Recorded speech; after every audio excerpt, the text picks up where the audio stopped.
So Sonic has now lost the emerald. Eggman gets away and he is full powered. He's a egg god currently right now. And a very strange vocal effect on his voice that I really liked. It's like a low octave that waves. And Robotnik feels like he's existing outside of the universe at this point. He's like, I don't know, how would you describe it? Like what? So the way I would describe him is firstly, it's threatening. I actually felt, okay, Robotnik has now gone from this like kind of crazy mustachioed kind of, guy to he's actually, I felt his threat.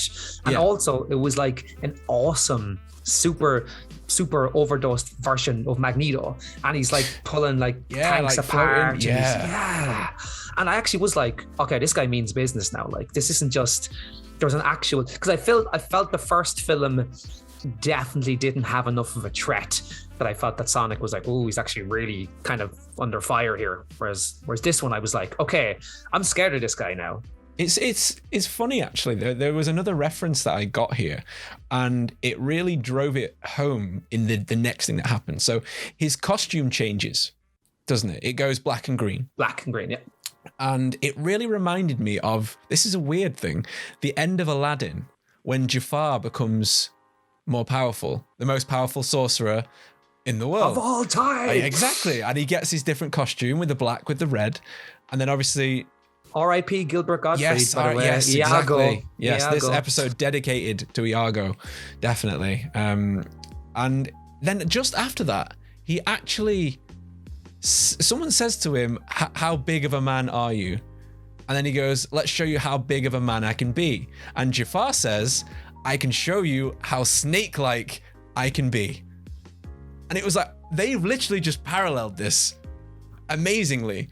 And it was funny that I thought that first and then they did it. So it was obviously an intentional, well, I presume it's an intentional thing. Again, because our age group were the people who watched Aladdin in the cinema as kids and cried at the Cave of Wonders. Maybe that was just me. I digress. I mean, I'm not going to say anything to that, man. I'm just going to leave you. So he pulls the big thing apart and creates the giant Robotnik, which is the Death Egg from one of the games. From Sonic 2. And then it repeatedly comes back. Yeah, it does, yeah. It keeps coming back. And this is the part of the film where we get the Sonic and Tails and Knuckles team up, which was amazing to see on screen. How good? Did you get tingles? The scene where the three of them, they're standing on top of this rubble and they're like, Knuckles is punching and Tails is like using his gimmicks and his technology. It was an Avengers moment. It was the Avengers camera going around. And weird thing is, because I'm a big Avengers guy, I'm a big comic book guy, but for me, this was Sonic, Knuckles, and Tails, who like I grew up like my entire life playing those Mega Drive games. And I still do. And it was like, there they are to treat them together, and they're all represented who their actual characters are. And I was really like proper. And that's why I said that was good that the threat was big enough to warrant that, a moment that I was like, yes. And again, hell yeah. The references just kept flying. It was like Sonic Heroes, because they're all spinning away. Tails got his plane. He got his biplane. It's a tornado. It's a tornado. Yes, it made everything. And speaking of, it being big moments, the egg robot is big. The Death Egg, he is a big boy. And we get... Did you know what was coming next, Ross? Because when I saw that giant robot, I was like, I think there's only one thing that Sonic can do here in order to beat that. And it's referenced. It was referenced earlier on when Knuckles says that the Master Emeralds or the Chaos Emeralds can grant people's extra strong power. And I was like, we know what's going to happen. We know what's coming. Yeah. But still not to in any way take away from the moment when it happens, because I was like whooping at the screen when it was going on, because yes, it's so cool to see that on the big screen, because Robotnik comes to a point where he thinks he's won and he stamps this giant foot down on the Wachowski family, I will say. Which is, I was like, wow. Like again, he actually... This is Sonic AM, Sat AM, whatever it is, that strange darkness. Sat AM, yeah. This is the dark version of the Sonic verse. And you think he's won, and Robotnik laughs inside. He thinks he's finally done it. And then you see the yellow glow come from underneath the foot. And Sonic's lifting up the foot and he just fucking blows up through it and shears the head off the robot. I love that. He just spins around it, cuts it off. and there's Robotnik stood back to normal on top. Because I actually missed. Knuckles punches the emerald out of Robotnik. And he says, look, this is who I am. And absolutely wellies it Just out of him. Clocks him, yeah. And again, I hate the way I keep doing this, but like I love the Sonic games. And of course, Knuckles' introduction in Sonic 3 was when Super Sonic with the Chaos Emeralds, like Robotnik has the Master Emerald, is just gliding past, and Knuckles, I don't know where, uppercuts him and hits the emeralds out of him. Just like here, Knuckles punches Robotnik and knocks the emerald out. I actually haven't played all the way to that one, so I actually didn't know that. I know. I was never a Sega boy. Dun, dun, dun, dun. I'm working through them though. I will. I want to stream them all, so I want to go through them all. So they're definitely on the list. Sonic 1, 2, 3, and Knuckles are 4 of the greatest games of all time, without a shadow of a doubt. Like, now, speaking of being a shadow of a doubt, that took way too long to talk on me. There is an after credit scene that comes after this, as after credit scenes do. So with the Emerald Temples existing on Earth and the humanoids that approach Dr. Robotnik at the first instance of the film on the Mushroom Planet, I'm sort of presuming that humans have known about the emeralds before and about other worlds. And that's because a tank comes out of the ground in this last scene to reveal fucking Shadow the Hedgehog. And if people don't know who Shadow the Hedgehog, you should know. And we're hoping you've watched the film now that you're listening to this. Otherwise, I've just spoiled it for you. Shadow is the opposite version of everything that Sonic is. He's a black and red hedgehog. He was the cooler hedgehog. I really liked him. I was going through my edgy Mosher days, my metal days as a kid. So when I saw Shadow, I was like, oh, yes. Saying that, I'm 31 and I've only just cut my hair to a medium length. It's still reasonably long. This is where the gun was mentioned earlier on. Gun being the company who used a scientist called Gerald to make a supreme being who could handle the Chaos Emeralds. And what's his second name? What's Gerald's second name? Gerald's last name might be Robotnik. Oh my God, Ross. It is, I know. So is this gonna all tie up? Like, because this is where I'm interested, because Jim Carrey has said this is probably going to be his last film. And it isn't shown whether Robotnik dies after the death egg falls over, but you presume it falls from a pretty high up place that this might be the end of Robotnik. So are we now going to get Gerald? Are we going to get an older version of a Robotnik family member? I mean, or are they just going to go Shadow's the villain? Shadow's the guy. So when you first saw, and they were talking about, we found this thing in Robotnik's files, and a vat was coming up, did you immediately go, oh, this is definitely Shadow? Or did you think anything else for a second? I wasn't sure whether it was going to be the what's the liquid blue monster called? Chaos. Is it just called Chaos? Yeah, sorry. So I at first thought, is it going to be Chaos? But then, because of what I've seen of Shadow and played the Shadow the Hedgehog game on the GameCube, the best console ever made, I knew what it was going to be. And I said out loud, oh my God, they're not going to do this. And my mate went, what? And I was like, it's fucking Shadow the Hedgehog, as it showed him. And he was like, oh my God, it's Shadow. And I was like, I know. So like, did you know? Were you as hyped as I was? Like, I'm hyped right now. So I 100% expected it to be Metal Sonic.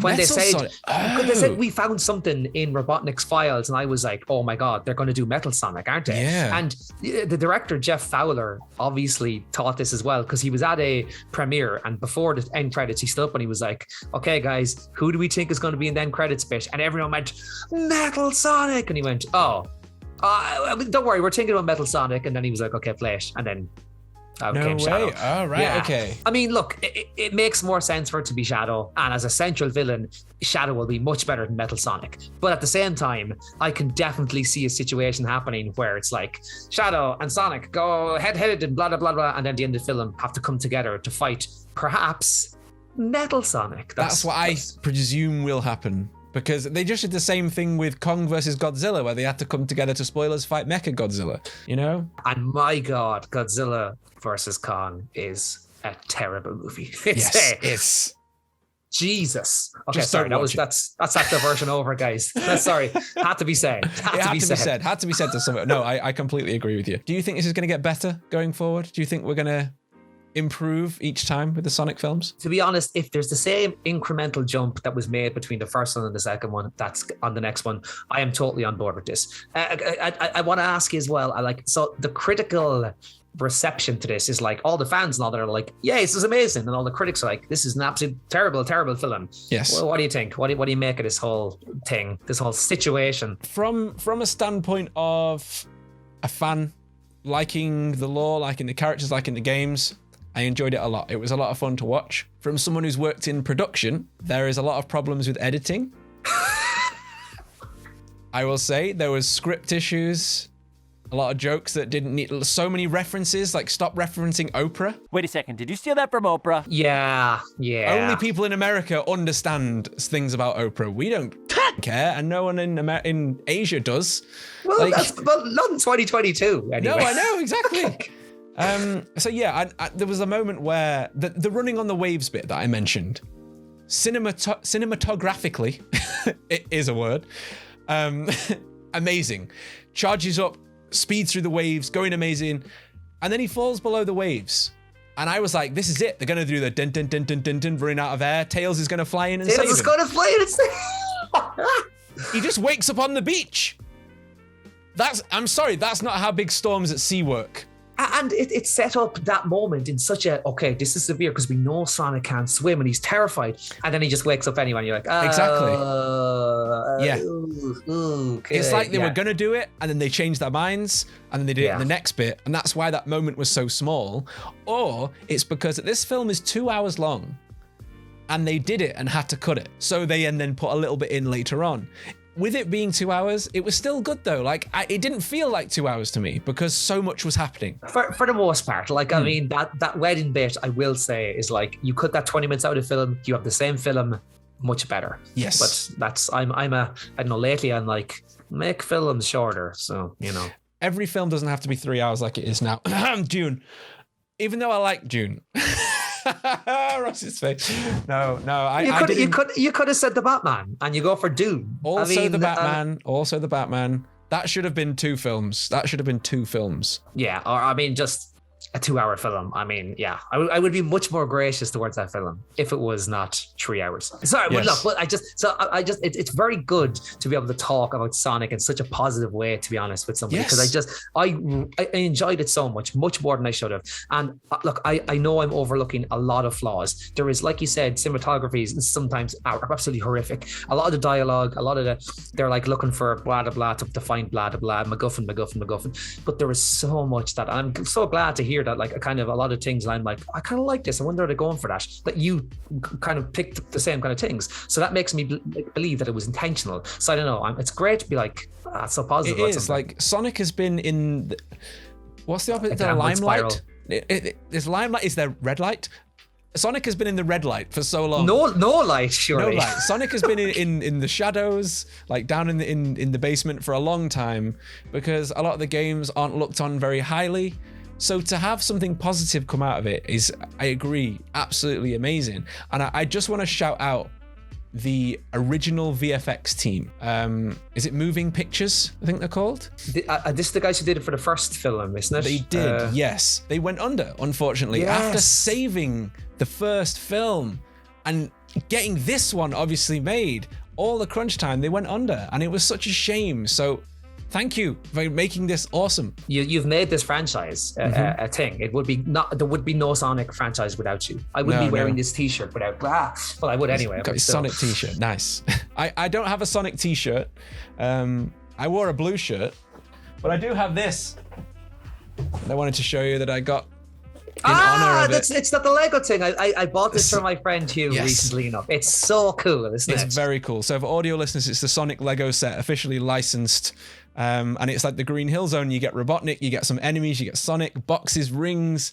Crab meat's in it. Crab meat is in it, and crab meat's the obviously the crab guy, and roll. I feel bad. I can't think of his name, to be honest. Yeah.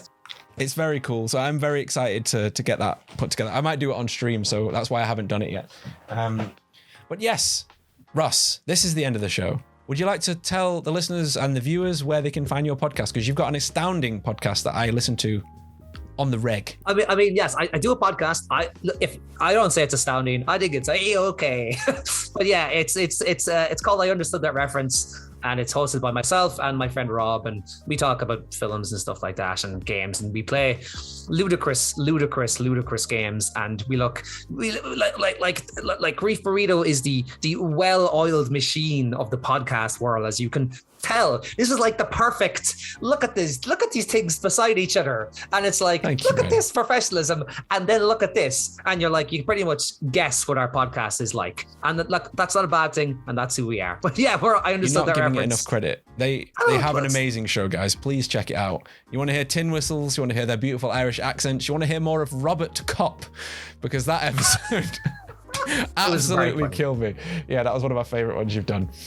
So yes, guys, thank you so much for listening. You can find him at @CapUnderstands on Twitter. You can find me at HazWild on Twitter, and you can find the podcast at Grief Burrito everywhere.